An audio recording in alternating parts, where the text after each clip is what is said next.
चलिए, पिछले वीडियो में आपको वाष्प दाब का अवनमन और राउल्ट का नियम बताया गया था। राउल्ट के नियम से अणुभार की गणना और राउल्ट का नियम वाष्पशील द्रवों के विलयनों के लिए ये इस वीडियो में बताया जाएगा।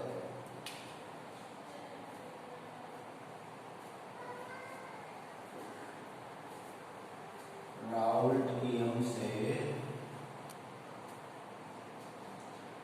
अवाष्पशील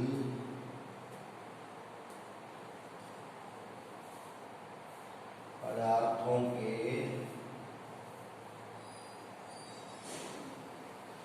अणुभार की गणना।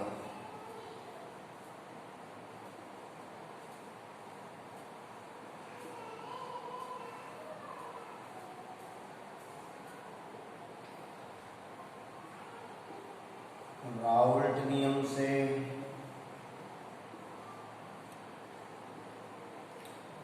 राउल्ट नियम का गणितीय कथन है P0 माइनस PS बटे P0 equal to small n बटे small n plus capital N। ये विलीय का मोल प्रभाज है। विलीय के मोलों की संख्या बटे विलीय धन विलायक के मोलों की संख्या। For dilute solutions,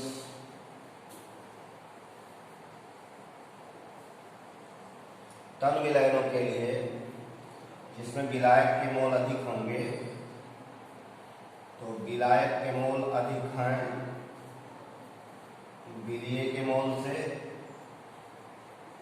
तो small n plus capital N approximate equal to capital N। Dilute solution के लिए विलीय और विलायक के मोल के लगभग बराबर होंगे, क्योंकि विलीय बहुत कम है। डायल्यूट सॉल्यूशन है या P0 माइनस PS बटे P0 equal to small n बटे कैपिटल N। विलीय के मोलों की संख्या बटे विलायक के मोलों की संख्या। यदि स्मॉल w ग्राम विलीय पदार्थ कैपिटल W ग्राम विलायक में विलीन है, तो P0 माइनस PS बटे P0 इक्वल टू विलीय के मोल, विलीय का ग्राम भार बटे विलीय का अणु भार। ऐसे विलायक के लिए विलायक का ग्राम भार बटे विलायक का अणु भार बराबर स्मॉल w कैपिटल M बटे स्मॉल m गुणे कैपिटल W। यहाँ ये पदार्थ का अणुभार है, ये विलीय का अणुभार है। इससे पदार्थ के अणुभार की गणना की जा सकती है।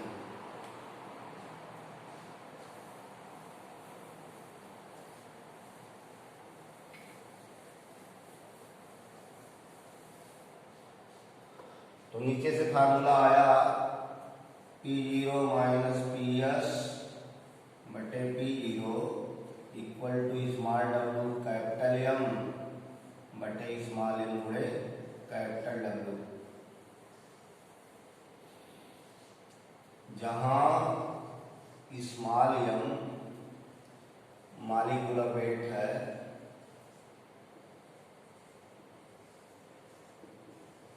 फॉर नॉन वोलेटाइल सबस्टांसेज अवाष्पशील पदार्थ का अणुभार है, तो राउल्ट के नियम की सहायता से अवाष्पशील पदार्थों के अणुभार की गणना की जा सकती है।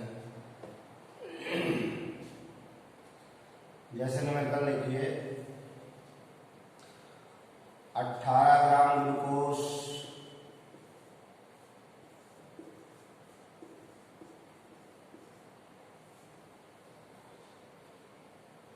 को 100 ग्राम जल में विलीन करने पर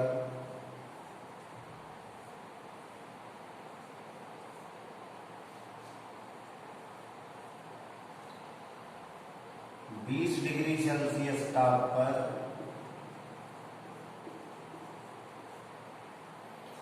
जल का वाष्प दाब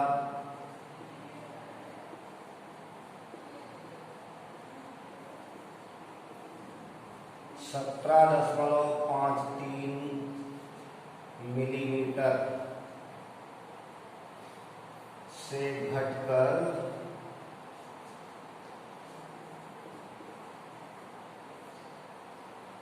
17.22 मिलीमीटर हो जाता है।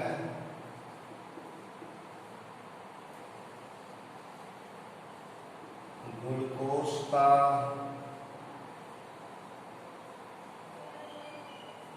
अणुभार ज्ञात कीजिए।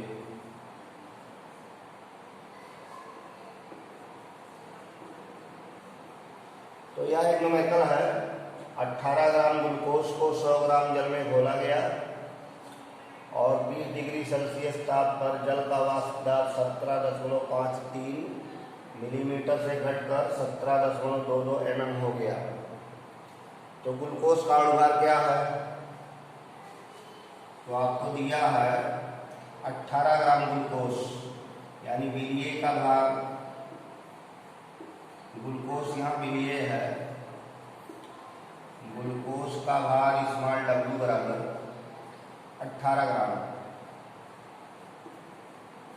100 ग्राम जल में घोला तो जल का जो द्रव्यमान या भार है कैपिटल W 100 ग्राम। शुद्ध विलायक का वाष्प दाब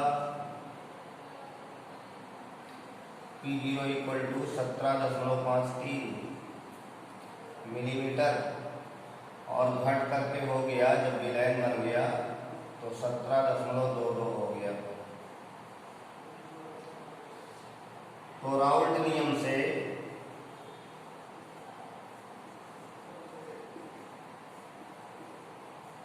तन विलयनों के लिए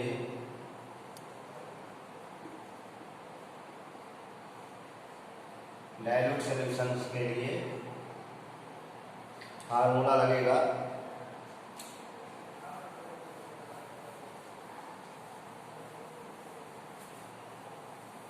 P0 - PS बटे P0 small w capital M small m capital W।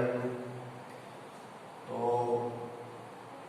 P0 - PS बटे P0 बराबर small w capital M small m capital W। ये बताना है ग्लूकोज का अणुभार। मान को रखा जाए 17.53 - 17.22 बटे 17.53 बराबर 18 ग्राम है। 18 गुणे जल का अणुभार वो भी 18 स्मॉल m बताना है और कैपिटल W है 100 ग्राम। इसी को सॉल्व किया जाएगा।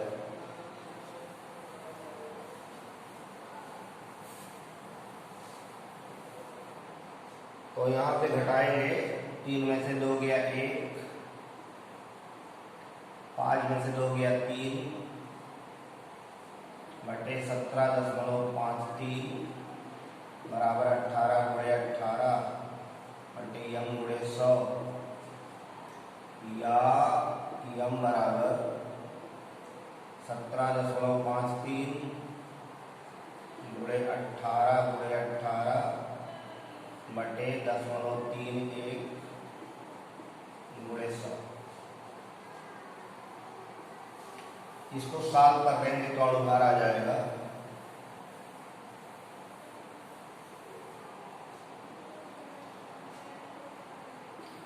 यम बराबर, अगर दशमलव हटा दिया जाए तो 1753 गुणे 18 गुणे 18 बटे 3100 हो जाएगा।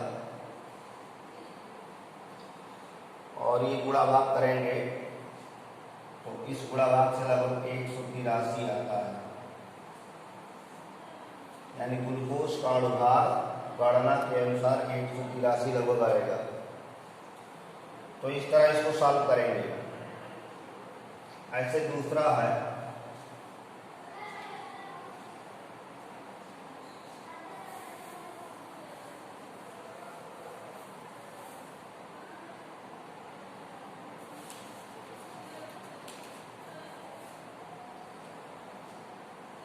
तीस डिग्री सेल्सियस ताप पर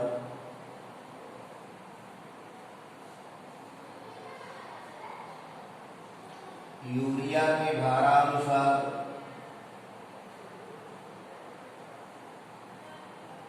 यूरिया के भारानुसार 6%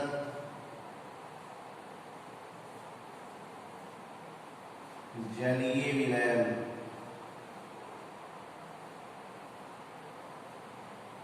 का वाष्प दाब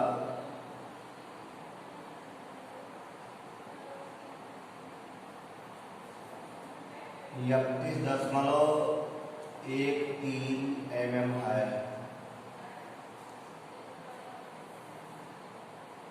यूरिया का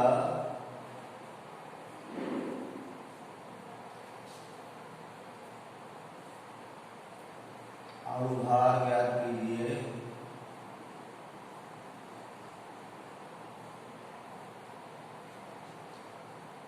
तीस डिग्री सेल्सियस ताप पर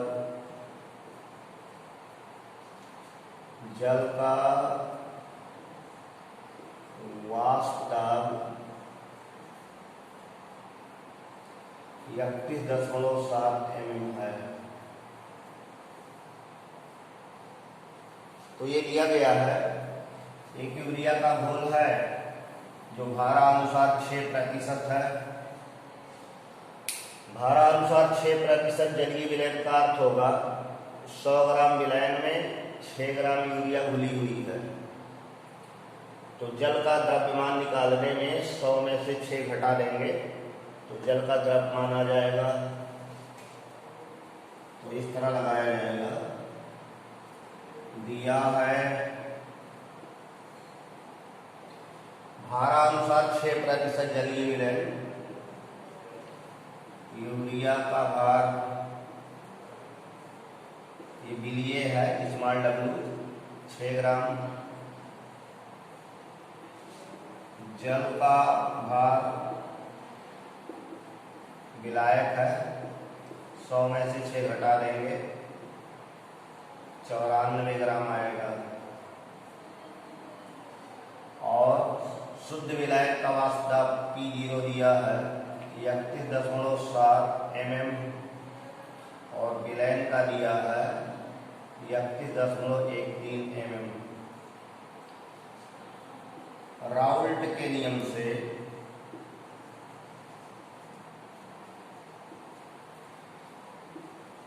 P0 माइनस PS बटे P0 बराबर small w capital M small m capital W तन विलयनों के लिए। विलयन को डायल्यूट करके लगाया जा रहा है। तन विलयनों के लिए मान को पुट करेंगे या 31.7 माइनस 31.13 बटे 31.7 स्मॉल w 6 ग्राम है। ये जल का अणुभार 18, यूरिया का बताना है, कैपिटल W 94 है।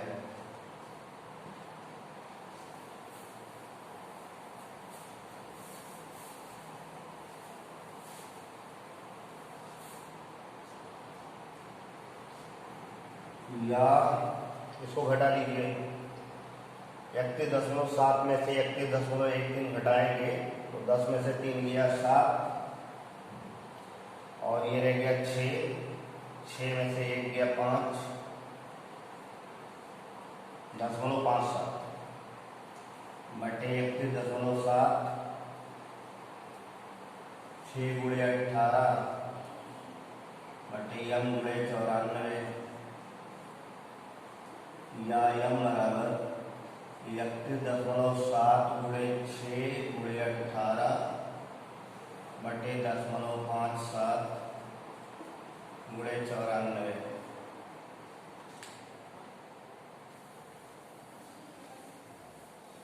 इसको आगे हल करेंगे या यम बराबर दशमलव को हटा दिया जाए, 2 अंक के बाद दशमलव है 0 या बढ़ा दो, 3170 गुणे 6 गुणे 18 बटे 57 गुणे 94। इसको सॉल्व कर लीजिए तो आता है 63.9, लगभग 63.9 इसका अनुपात कैलकुलेशन के अनुसार आता है। तो गणना इस तरह से करेंगे, अनुभाग की गणना इस प्रकार की जाती है। अब राउल्ट का नियम ऐसे विलयनों के लिए जिसमें दोनों वाष्पशील घटक हैं, दोनों उड़ने वाले हैं, वाष्पित होने वाले हैं, वाष्पशील द्रवों के द्विअंगी विलयनों के लिए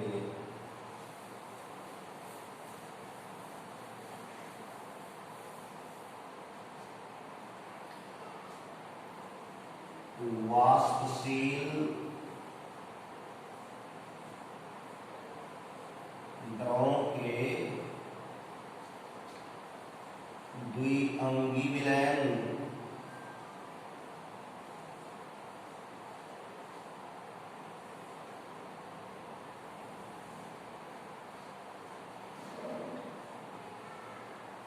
राउल्ट का नियम।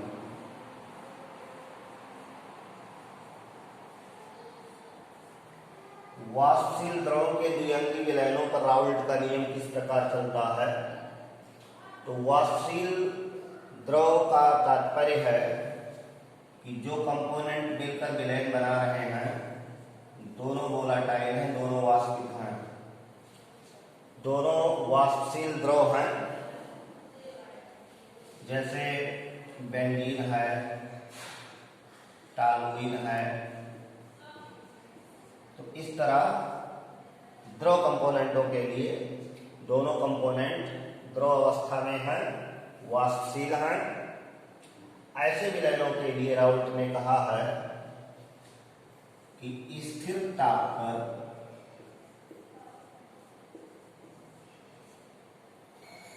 ताप स्थिर कर लीजिए तो विलयन अवस्था में किसी घटक का जो वाष्प दाब होगा वो उसके मोल प्रभाज के समानुपाती होता है।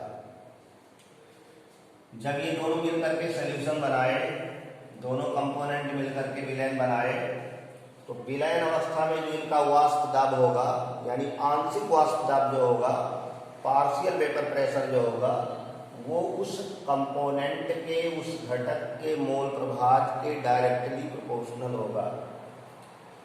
स्थिर ताप पर वाष्पशील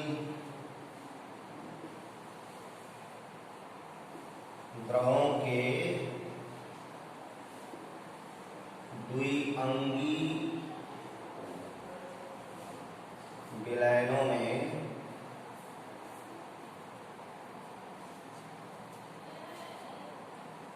किसी घटक का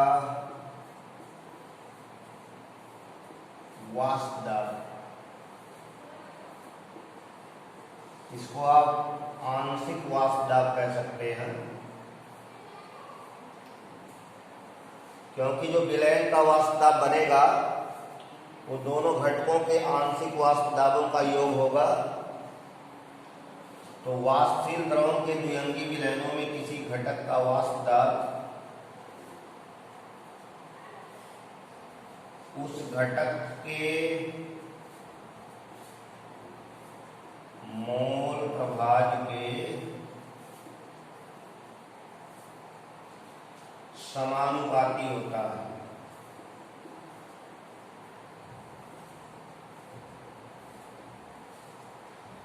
तो जिस घटक की बात करेंगे, जैसे A और B दो कंपोनेंट है, तो विलयन अवस्था में इनका वाष्प दाब इनके मोल प्रभाज के समानुपाती होगा और इनका वाष्प दाब इनके मोल प्रभाज के समानुपाती होगा।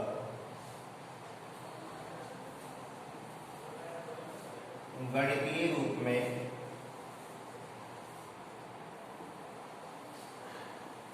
A और B घटकों से निर्मित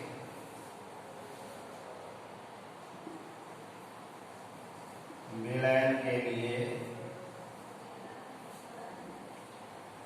PA partial vapor pressure of component A is proportional to the XA, जहां XA mole fraction of component A है, या PA equal to P0A XA। ये जो P0A या P0A ये vapour pressure of component A in pure state और ये मोल fraction of A component है। तो A कंपोनेंट के लिए चला। इसी प्रकार दूसरा जो कंपोनेंट है, दूसरा जो घटक है आर कंपोनेंट बी कंपोनेंट के लिए partial vapour pressure of component B proportional to the mole fraction of component B, या PV equal to P0B XV। तो दोनों घटकों का जो आंशिक वाष्प दाब होगा विलयन अवस्था में, उनके मोल प्रभाजों के समानुपाती होगा। ये राउल्ट का नियम है वाष्पशील द्रवों के विलयनों के लिए।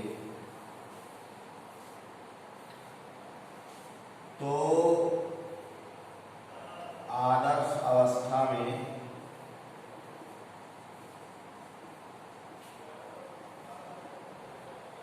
विलयन का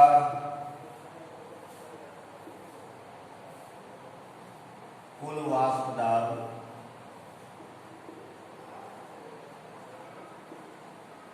P बराबर दोनों घटकों के वाष्प दाबों का योग होगा। क्योंकि विलयन दोनों घटकों से निर्मित है, तो दोनों घटकों के आंशिक वाष्प दाबों का योग विलयन का वाष्प दाब होगा, या P equal to P0A XA plus P0B XB। ये विलयन का वाष्प दाब आएगा आदर्श विलयन के लिए।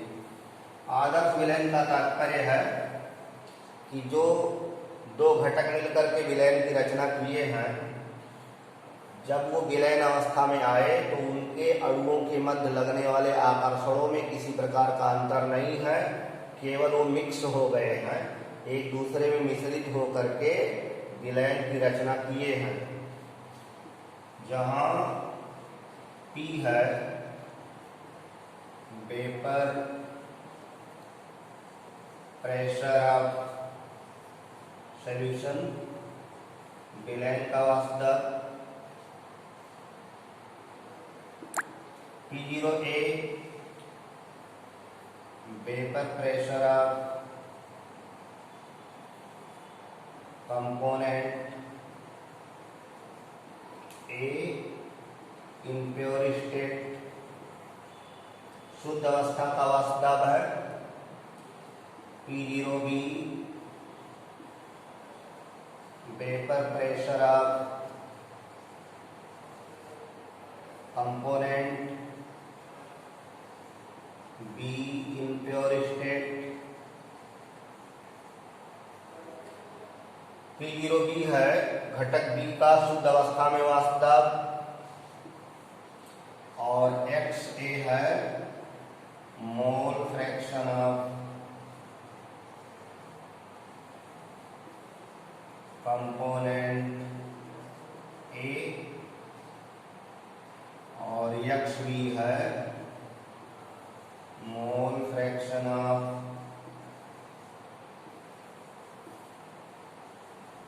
Component B। तो बच्चों, इस वीडियो में हम लोगों ने राउल्ट के नियम का अध्ययन किया। शेष अगले वीडियो में अध्ययन करेंगे। धन्यवाद।